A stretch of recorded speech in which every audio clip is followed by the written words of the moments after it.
Tere hommikust! Teemante vaikus.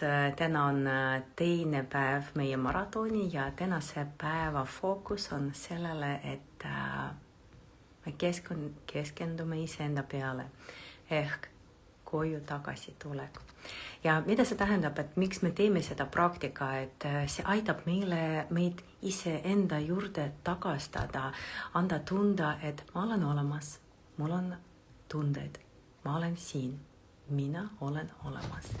Ja me liigume edasi ja mõtle selle peale, et millal sa tundsid või kas oli sul selline tunne, et nagu kõik on hästi, aga midagi on puudu. Kuskil on mingi auk, kuskil on mingi häire, kuskil on midagi, mis segab. Ja ei anna seda nagu rahuloleku, ei anna seda hea mõnusa tunne.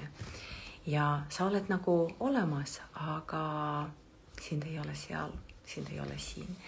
Ja see on sellepärast, et me oleme ära kadunud sellest kohas, kus ma hetkel olen. Et ma olen olemas, aga mitte siin. Kuskil mõtetes minevikus või tulevikus, aga Tančka, privet, aga kuskil olen ära. Ja meie mõtted lendavad ja mis on vaja selleks lihtsalt teha pausi ja hingata. Ja tänaseks on selline praktika, et päeva jooksul lihtsalt mõtle selle peale, et ma olen olemas, ma olen siin ja lihtsalt mõned korrad ja seisma ja mõtle ja ütle iseendale, et ma olen siin, ma olen olemas.